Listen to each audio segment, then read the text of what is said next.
अस्सलामुअलैकुम।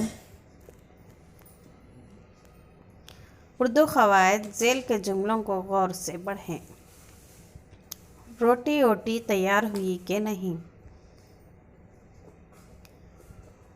क्या कुर्सी उर्सी दुरुस्त हो गई?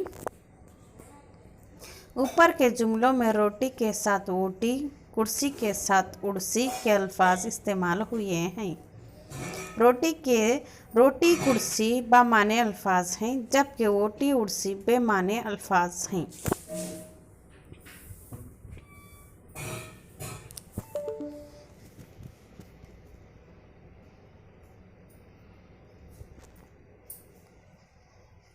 इस तरह जुमलों में दो तरह के अल्फाज इस्तेमाल हुए हैं। इनमें एक बामाने अल्फाज और दूसरे बेमाने अल्फाज हैं।